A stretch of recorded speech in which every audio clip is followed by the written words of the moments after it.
El Evangelio, mis hermanos, siempre debemos entender que los primeros y los últimos se refieren, a los primeros se refiere siempre a los judíos, los primeros en encontrar a Dios, los primeros en hacer la alianza, los primeros en ser el pueblo elegido por Dios, los primeros en haber hecho quizás las leyes, etcétera, etcétera. Todos los primeros siempre han sido y son los judíos. ¿Quiénes serán los últimos? ¿A qué se refieren con los últimos en la palabra de Dios? A los paganos, a los publicanos, a los que después se arrepintieron y se convirtieron. El cristiano está hecho de los primeros y de los últimos. O sea, los primeros que entraron, los judíos que entraron a la iglesia católica, pero también los paganos, la fusión de estas dos, diríamos dos pueblos, el pueblo judío y el pueblo pagano, los conversos, los que entraron, ellos son la iglesia universal a la que llamamos católica. Por tanto, mis hermanos, cuando dice, ¿qué pasó con el hijo pródigo, por ejemplo? ¿Quién era el hermano mayor? ¿A quién se refería? ¿A quién se refería con el hermano mayor? Allá se han dormido todos. ¿A quién se refiere con el hermano mayor? A los judíos. ¿Quién era el hermano menor? El pagano, el pelao, el que rebelde, el que no quería escuchar, pero que retornó. ¿Quién se pone a reclamarle al papá? ¿Por qué le reclama? Porque él era obediente, era bueno entre comillas, era cumplidor entre comillas. Él estaba siempre con él trabajando, pero con temor, con miedo.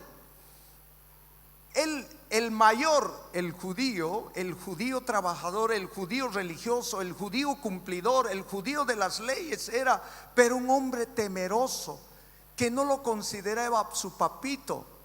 Este menor que malgasta, que se va, que se pierde y vuelve arrepentido y ni siquiera merezca ser tu hijo, y el papá ¿qué hace? Corre, lo abraza, lo besuquea, lo pone un anillo, lo pone sandalia, lo reviste, ni le deja hablar y le besa y le dice, hagamos fiesta, churrasqueemos aquí, parece camba ese, fiesta buri, Dios un buricero, y hace fiesta. El hijo mayor está ahí a la puerta, llegando de haber cumplido entre comillas las obligaciones. ¿Qué hace? ¿Quiere entrar? No quiere entrar. ¿Por qué no? Por envidia. A veces a los cumplidores, pero que están alejados de su corazón, nos volvemos envidiosos, queremos la paga, queremos chantajear a Dios con nuestras acciones. No quiere entrar por envidia, ve mal que su papá le festeje al rebelde. Ve mal que su papá le festeje al rebelde, y eso mismo hoy este evangelio nos va a decir lo mismo, de otra manera, en otra parábola. Primero, antes de eso, reflexionemos un poquito en la primera lectura. La primera lectura está tomada en Isaías 55, lo que se llama, hay tres Isaías. El primer Isaías es del 1 al 39, el segundo Isaías es del 40 al 55, el tercer Isaías es del 56 al 66. En este caso estamos al último del segundo Isaías, que es el Isaías de la consolación, en pleno exilio. Van a ver ustedes la reacción del pueblo. El pueblo consideraba que papá Dios perdonaba, todo es buenito. Y ellos pecaron, fallaron y se hicieron exiliar a Babilonia. Sufrieron mucho. Ellos esperaban la venganza de Dios que aplaste al enemigo. Ellos pecaron y ellos se hicieron expulsar. Esperaban, pero Dios no hacía nada. Pero al esperar se frustraron, se desmoralizaron, estaban perdidos, sufrieron el destierro, no querían saber nada de Dios, no querían saber nada de nada. Ellos estaban desmoralizados, desanimados, y eso nos puede pasar. Ustedes, hermanos, cuando han emprendido, les dijeron: no te cases, y se casaron. No es para ti este negocio, y emprendieron el negocio. No es para ti esto, hijo, no vas a hacer lo contrario. Y cuando a veces por ambición se hicieron estafar, o por beber mucho el hígado o el riñón, qué sé yo, se enfermaron, no escucharon, y llegado el momento están frustrados. ¿A qué voy a ir a misa si Dios no me escucha? ¿Por qué voy a ir? Están desmoralizados, no quieren saber nada. Más o menos es así el pueblo. El pueblo pecó y por su pecado se hizo exiliar, está mal. Y ahora dice, ahí dice, Isaías dice. ¿Qué dice Isaías, hermana? Que está diciendo todo sí, sí, sí.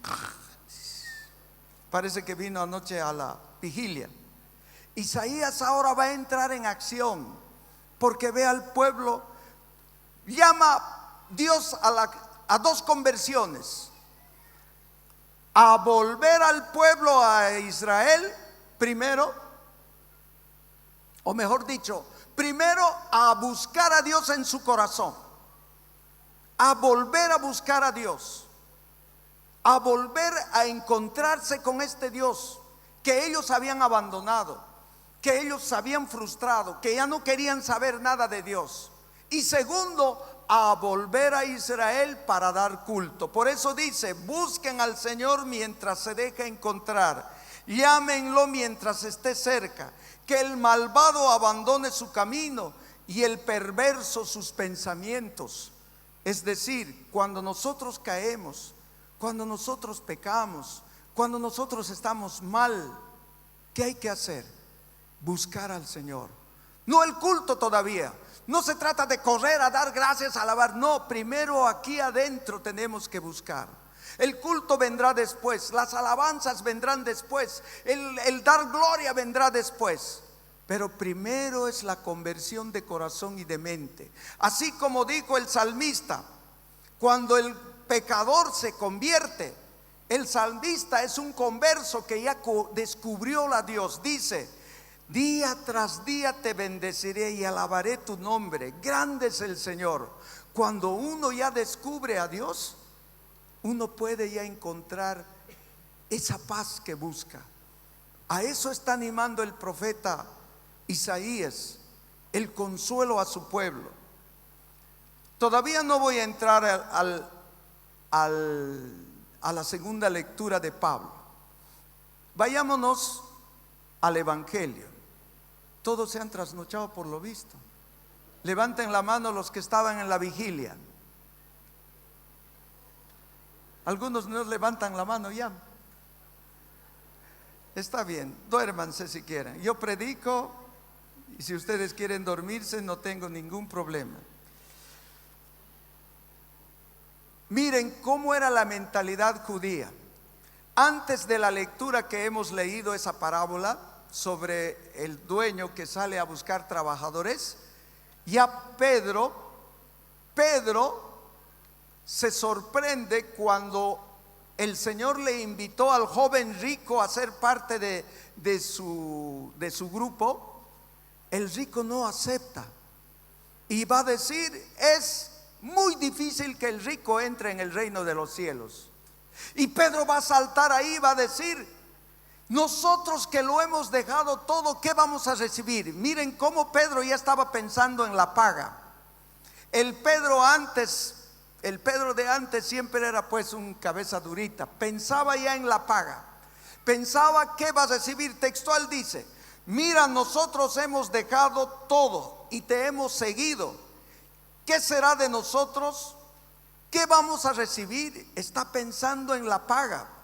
Todo judío pensaba que Dios debería de darle algo por su buena conducta. Yo me porto bien, me tienes que dar. Yo cumplo las leyes, me tienes que dar. Yo ayuno, me tienes que dar. Yo doy limosna, es para que tú me des. A eso se le llama una espiritualidad de retribución. Yo doy para que tú me des.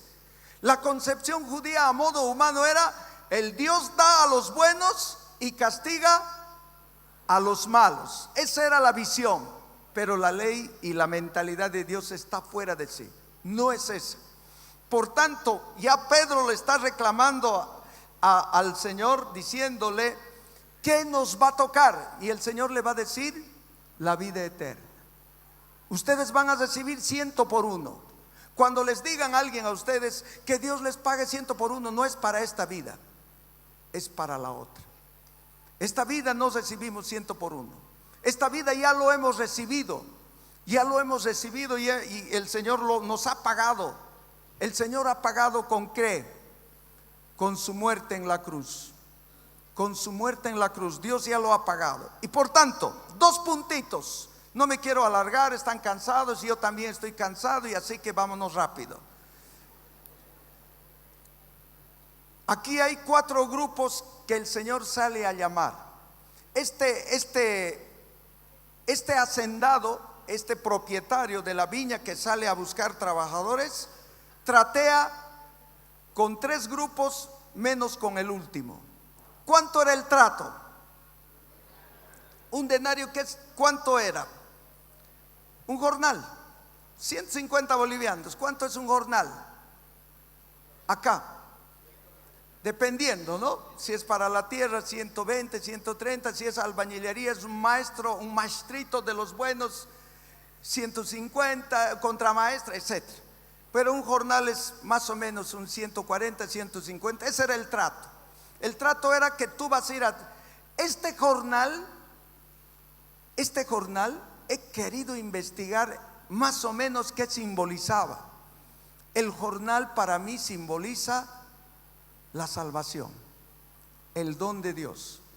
Por mucho que sea, incluso un centavo, si el Señor te trateó, eso significa que tú estabas en gracia. Que eso significa que tú estabas dentro de su viña, no fuera de su viña. Pero bueno, les contrata a los de las 6 de la mañana, a los de las 9 de la mañana, a los de las 12 del mediodía, a los de las 3 de la tarde. Y el último, ¿a qué hora era? 5 de la tarde.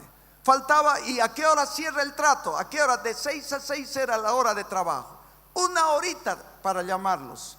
Pero aquí todos ellos han ido a trabajar. El de las 6 han ido, los obedientes, los primeros han ido a trabajar. ¿Dónde está el problema?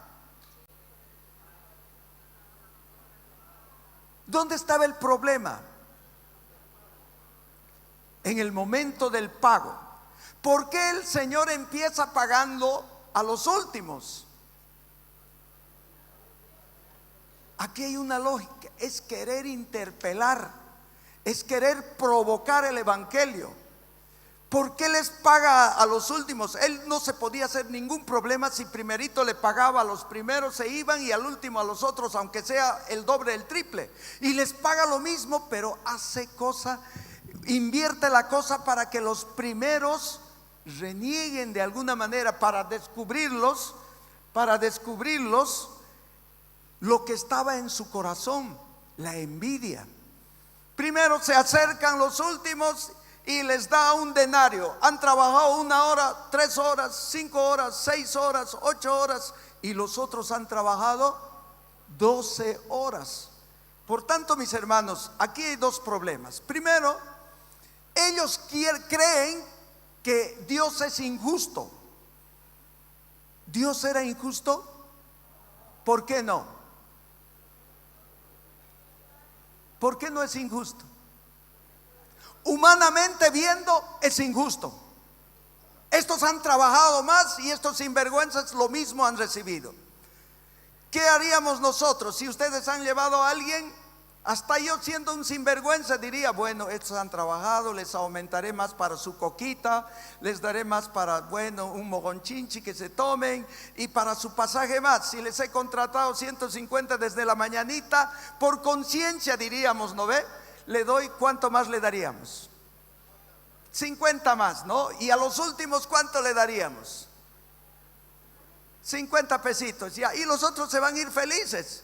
Pero Dios no funciona así. Dios no funciona así. Porque el problema no era la cantidad. El trato es el trato a todos por igual. El trato es el trato. Y ellos dicen que parece humanamente, parece injusto. No es injusto. Dios trateó con todos y nos trateó la salvación a todos por igual. Aquí hay ahora otro punto.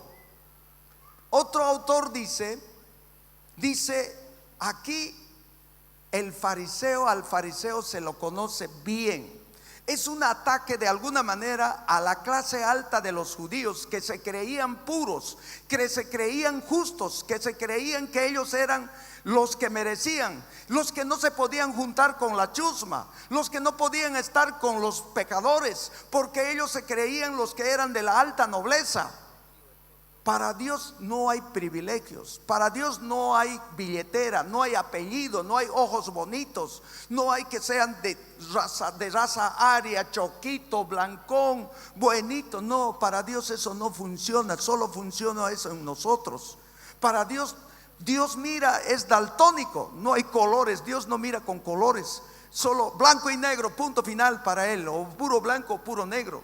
Pero por eso ellos estaban, dice un autor, dice, lo que más les dolió a los primeros es que les trate igual a igual con los últimos, con los pecadores.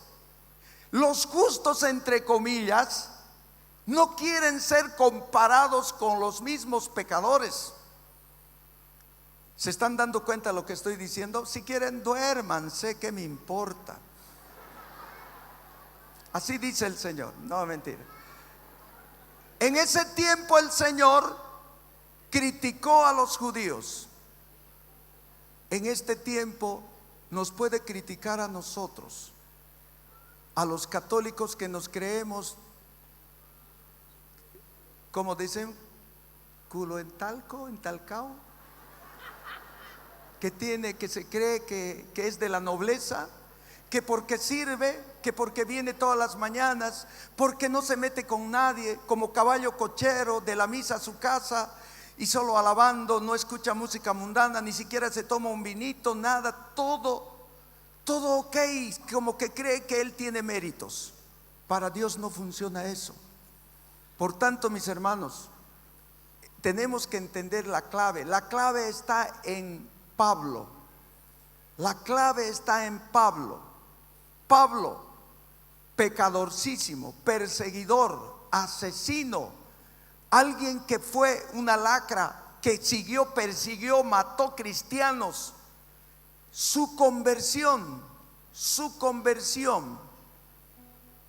Y ahora él está escribiendo a la comunidad de Filipenses, de los filipenses, desde Éfeso. ¿Dónde estaba él? ¿En la opulencia? ¿Estaba en su casa feliz? ¿Dónde estaba? Estaba en la cárcel. Él desde la cárcel está escribiendo. No tiene ni auto, no tiene ni casa, no tiene mujer, no tiene hijos. Estaba enmanillado. Y seguramente en lo que podía él escribía eso para mandarle a la comunidad. Sabe que va a morir, pero todo lo tiene puesto en Cristo.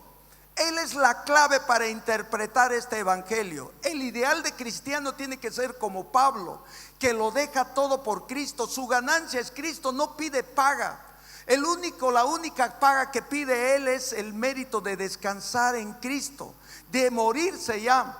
Y nosotros, a pesar de tener cosas, a pesar de estar en privilegios, a pesar de tener todo, aún así como queremos seguirle reclamando. En vez de decir como el hijo mayor en el hijo pródigo, en vez de alegrarse porque Dios le hizo fiesta al hijo menor, en vez de alegrarse y de burisear él también, entrar y compartir la comparsa ahí, bailar con su hermano, en vez de que estos trabajadores se alegren también, el verdadero católico se alegra de que el hermano menor, el también ahora pecador, el que viene de ahí, que nos junten, deberíamos de alegrarnos y gozarnos, porque todos hemos recibido nuestra paga.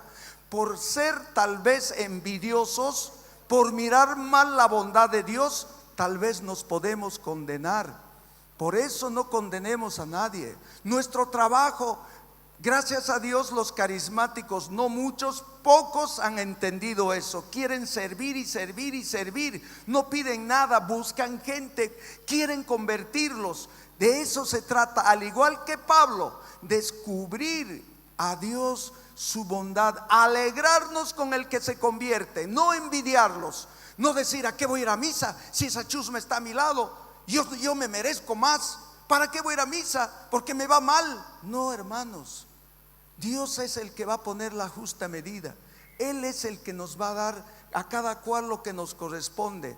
Él es el que nos va a llenar. No envidiemos, no nos creamos. No es por tu mérito, no es por que tus virtudes o tus talentos, es por la infinita misericordia de nuestro Dios. Me cansé y ustedes sigan durmiendo. Que así sea. Amén, amén, amén.